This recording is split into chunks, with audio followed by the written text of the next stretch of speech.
Hello everyone, HSC chemistry first free কোর্সে আজকে lecture 10 বলতে বলতে 10 নম্বর লেকচারে চলে এসেছি। আমরা আগে কোয়ান্টাম সংখ্যা শেষ করে ফেলেছি। আজকে আমরা পড়ব ইলেকট্রন বিন্যাস, আমাদের যে পরবর্তী টপিক। তো ইলেকট্রন বিন্যাস জিনিসটা শুরু করা যাক। আমরা ক্লাস 8 থেকে 9 থেকে আমরা সব ইলেকট্রন বিন্যাস করে আসছি। বিভিন্ন মৌলতে যে ইলেকট্রন বিন্যাস হয়, যেমন ধরো লিথিয়ামের কথা যদি বলি, তাহলে লিথিয়ামের পারমাণবিক সংখ্যা হচ্ছে আমার 3। তো 3 এটাকে আমি যদি ইলেকট্রন বিন্যাস করি তাহলে এরকম আসতেছে 1s2 2s1। এটা আমরা করে শিখছি, আমরা কিন্তু এটা 9-10-এ শিখছি। যখন আমরা ক্লাস 8-এ ছিলাম তখন আমরা আবার এই ইলেকট্রন বিন্যাসটাকে এইভাবে দেখাতাম, যে ধর লিথিয়াম 3, এই জিনিসটাকে আমরা এইভাবে দেখাতাম। প্রথম শক্তি স্তরে যাবে 2টা ইলেকট্রন, পরবর্তী শক্তি স্তরে যাবে আমার 1টা ইলেকট্রন। তো এই যে এটা একটা ফরম্যাট, এইটা আরেকটা ফরম্যাট, দুইটাই কিন্তু ইলেকট্রন বিন্যাস। তাহলে এই যে দুইটা ফরম্যাট কেন?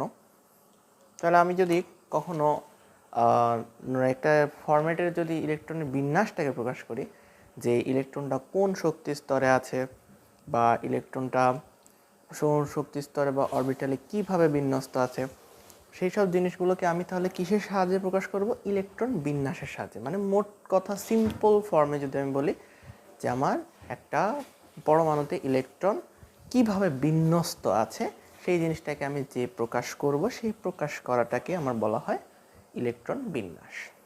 তো সংজ্ঞাটা দেখে নাও, সংজ্ঞাটা আমি লিখে দিচ্ছি। তাহলে দেখো, কোনো পরমাণুর কোনো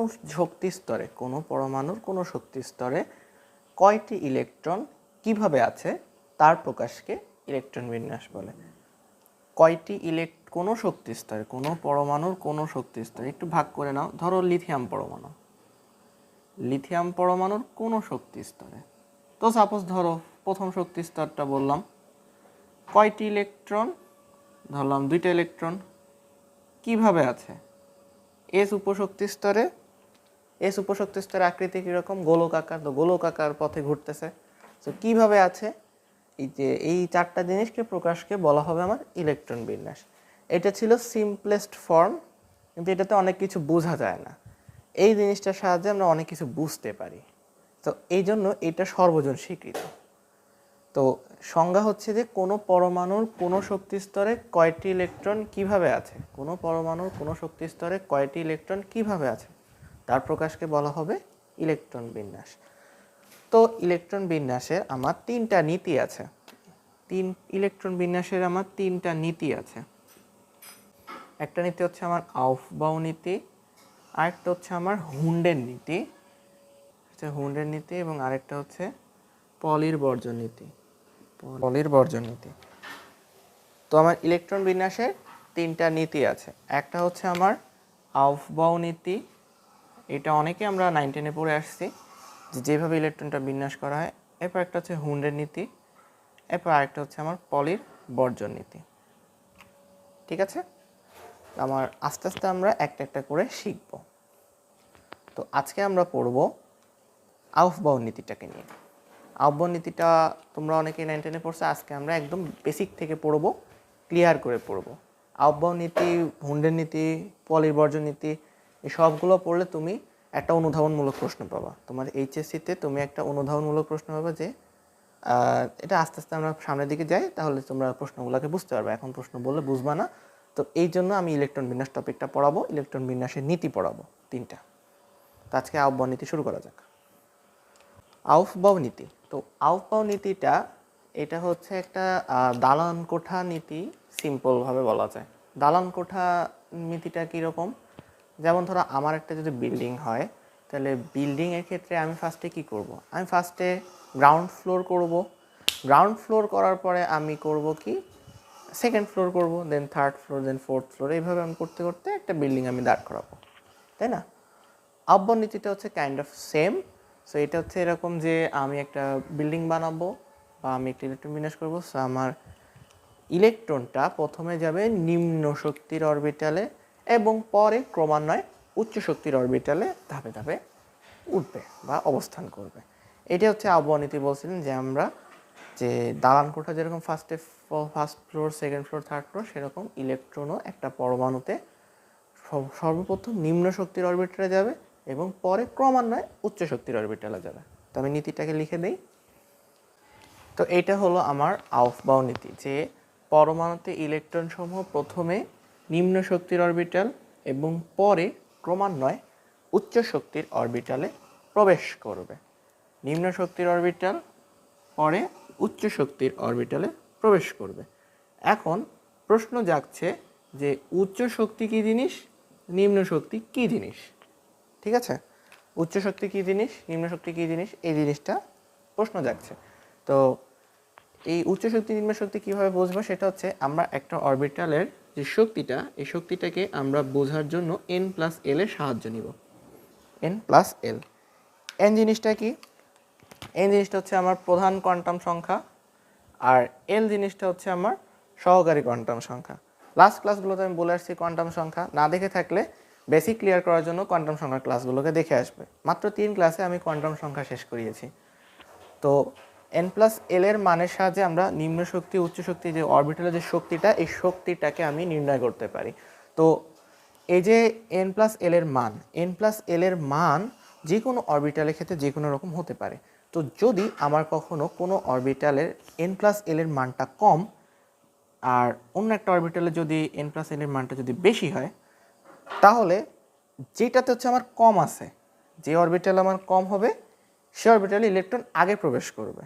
বুঝো ভালো করে, যদি আমার একটা অরবিটালে ধরো n+l এর মান আসলো সাপোজ 4, আর আরেকটাতে আসলো আমার 5, তো যেটার মধ্যে 5 এটার আমার কি শক্তি বেশি, আর যেটা 4 সেটাতে শক্তি কম। তো যেটাতে শক্তি কম, তো সেইটাতে ইলেকট্রন আগে ঢুকবে, দেন হচ্ছে এইটাতে যাবে। বুঝতে পারছো? তো প্রশ্নগুলো সলভ করার সময় দেখতে পারবে। তো আমরা l+l এর মানের সাহায্যে আমরা এই অরবিটালের শক্তিটা নির্ণয় করব। যেই অরবিটালে n+l এর মানটা কম হবে সেটাতে ইলেকট্রন আগে ঢুকবে, যেইটাতে n+l এর মান বেশি হবে সেটাতে ইলেকট্রন পরে ঢুকবে। এবার আমরা একটা খুব ইম্পর্টেন্ট কোশ্চেন সলভ করব।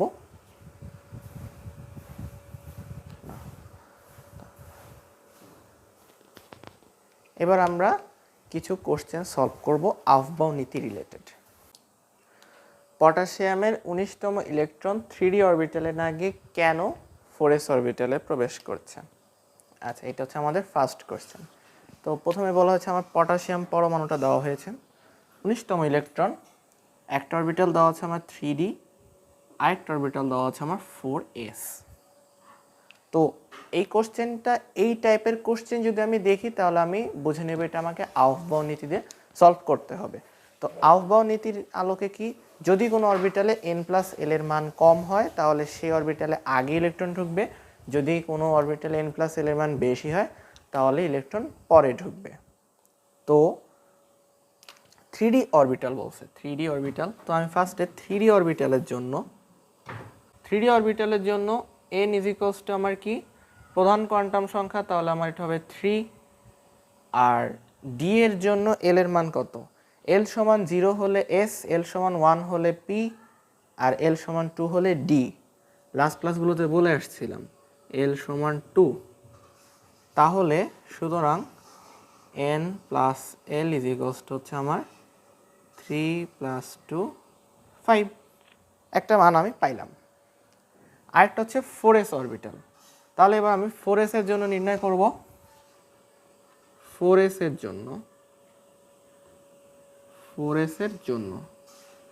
জন্য কি আছে? 4s অরবিটালে দেখো 4, তাহলে n = হচ্ছে আমার 4। আর s এর জন্য আমার l এর মান কত? 0, s এর জন্য 0। তাহলে n+l = হচ্ছে 4 + 0 = 4। এখন দেখো তো 3d অরবিটালের জন্য আমি n+l এর মান পাইলাম কত? 5। আর 4s অরবিটালের জন্য আমি n+l এর মান পাইলাম 4। তাহলে কার শক্তি বেশি? 3d শক্তি বেশি। কার শক্তি বেশি? 3d অরবিটালের শক্তি বেশি, 4s অরবিটালের কম। তাহলে যার শক্তি কম সেখানে ইলেকট্রন আগে ঢুকবে, যার শক্তি কম সেখানে ইলেকট্রন আগে ঢুকবে। তাহলে 3D-তে শক্তি বেশি, 4s-এ কম, তাহলে 4s-এ আগে ঢুকবে। তা আমি এখন ব্যাখ্যাটা লিখে দিচ্ছি। তাহলে ব্যাখ্যাটা কি লিখবা? এই প্রশ্ন যদি আসে তাহলে প্রথমে লিখবা হচ্ছে আউফবাউ নীতির সংজ্ঞাটা দিবা। যেটা এই প্রশ্ন বলুক না কেন, প্রথমে আউফবাউ নীতির যে আমার সংজ্ঞাটা থাকবে এই সংজ্ঞাটাকে আগে লিখে দিতে হবে। সংজ্ঞাটা লিখে দিব। সংজ্ঞা লেখার পরে আমি লিখব 3D অরবিটালের জন্য n+l সমান এত, 4s অরবিটালের জন্য n+l সমান এত। তারপর আমি লিখব যে দেখা যাচ্ছে যে 3D অরবিটালের শক্তি 4s-এর চেয়ে বেশি, 4s-এর চেয়ে বেশি। তাই আউফবাউ নীতি অনুযায়ী পটাশিয়ামে 19তম ইলেকট্রন 3D-তে না গিয়ে 4s-এ প্রবেশ করবে।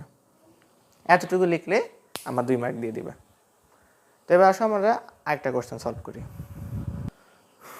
আচ্ছা, আমাদের নেক্সট কোশ্চেন হচ্ছে যে কেন স্ক্যান্ডিনিয়ামের 21তম ইলেকট্রনটি 4p অরবিটালে না গিয়ে 3D অরবিটালে প্রবেশ করছে।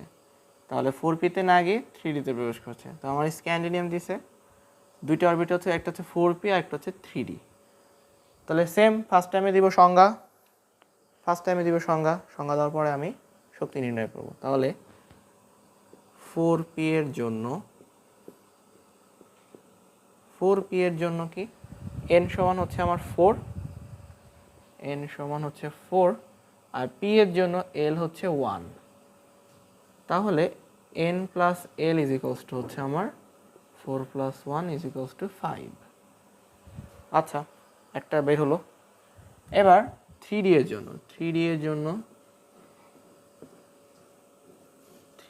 জন্য n সমান 3 আর l সমান, d এর জন্য হচ্ছে 2। তাহলে n+l সমান 3 + 2 = 5। এখানে একটা কাহিনী হয়ে গেল। কি কাহিনী? আমার n+4p অরবিটালের জন্য n+l এর মানও আসলো 5, আবার 3D অরবিটালের জন্য আমার n+l এর মান আসলো 5। তাহলে কোনটার শক্তি কম? দুটো তো সমান, কোনটার শক্তি কম? তো এই ধরনের যদি কেস থাকে, সেই কেসে আমরা সবসময় দেখব n এর মান কে কম্পেয়ার করব, n এর মান কম্পেয়ার করব। আবার বলি, ধরো যে আমার n+l এর মান সমান হয়ে গেল, ইন এনি কেস সমান হয়ে গেল, তখন আমি n+l এর মান যদি সমান হয়ে যায় তখন আমি n এর মানকে কনসিডার করব। যে অরবিটালে আমার n কম সেখানে শক্তি কম, ইলেকট্রন আগে প্রবেশ করবে। যেমন 4p-তে 4, n সমান 4, আর 3D-তে n সমান 3। তাহলে n এর মান হচ্ছে 3D-তে কম, তাহলে এই 3D-তে আগে ইলেকট্রন প্রবেশ করবে। বুঝতে পারছো? যদি n+l এর মান এরকম সমান হয় তাহলে 4p আমরা হচ্ছে n এর মানটাকে কনসিডার করব। যদি n এর মান যদি বেশি হয় তাহলে সেটা বেশি শক্তির, আর যদি কম হয় তাহলে সেটা কম শক্তির। এটা কখন? যখন শুধুমাত্র n+l দুইটাতেই সমান। বোঝা গেছে? তাহলে এটার জন্য কি ব্যাখ্যা লিখবা? আগে যেভাবে লিখছিলাম, ফার্স্টে সংজ্ঞা দিব, আউফবাউ নীতির সংজ্ঞা দিব, সংজ্ঞা দেওয়ার পরে 4p এর জন্য এত, 3D এর জন্য শক্তি নির্ণয় করবো, মানে n+l এর মান নির্ণয় করবো। এরপর লিখবো যে দেখা যাচ্ছে যে n+l এর মান 4p এবং 3D এর জন্য সমান, কিন্তু n এর মান 4p অরবিটালে n এর মান 3D অরবিটালে n এর মানের চেয়ে বেশি। তো 3D অরবিটালের শক্তি 4p এর চেয়ে কম, তাই 3D অরবিটালে ইলেকট্রন আগে প্রবেশ করবে। আমি লিখে দিচ্ছি। দেখা যাচ্ছে যে 3D ও 4p অরবিটালের n+l এর মান সমান, n+l এর মান হচ্ছে আমার সমান, কিন্তু 3D অরবিটালের n সমান হচ্ছে আমার 3 আর 4p অরবিটালের n সমান হচ্ছে 4। তাই 3D অরবিটালের শক্তি 4s এর চেয়ে কম, তাই ইলেকট্রন 4p-তে না গিয়ে 3D-তে প্রবেশ করবে। এতটুকু লিখলে তোমাকে নাম্বার দিয়ে দিবে। That's enough. আর প্রথমে বললাম, প্রথমে সংজ্ঞা দিবা, তারপরে এটা নির্ণয় করবা, তারপরে এই ব্যাখ্যাটুকু লিখবা। আর কেমিস্ট্রিতে হচ্ছে যে কোনো একটা অ্যান্সার করার আগে সংজ্ঞা দেওয়াটা সুন্দর লাগে, এই জন্য আগে সংজ্ঞা দেওয়ার চেষ্টা করবা। সো এইগুলাই। সো আমাদের আহ্বান নীতির উপরে আজকের ক্লাস এ পর্যন্তই। নেক্সট ক্লাসে আমরা পলির বর্জ্য নীতি পড়ব। তো তোমার কাছে যদি ক্লাসটি ভালো লেগে থাকে অবশ্যই ভিডিওতে একটি লাইক দিবে, এবং যদি কোনো ডাউট থেকে থাকে তাহলে কমেন্ট করবে, এবং আমার এই প্লেলিস্টটা তোমার বন্ধুদের সাথে শেয়ার করবে, কারণ আমি এই প্লেলিস্টে ফুল ফ্রিতে তোমাদের সকলকে কেমিস্ট্রি পড়াচ্ছি, এবং শুধুমাত্র ইম্পর্টেন্ট টপিকের শর্ট ভিডিও করে তোমাদেরকে বুঝিয়ে দেওয়ার চেষ্টা করছি। তো সকলে ভালো থেকো, সুস্থ থেকো, দেখা হবে আগামী ক্লাসে।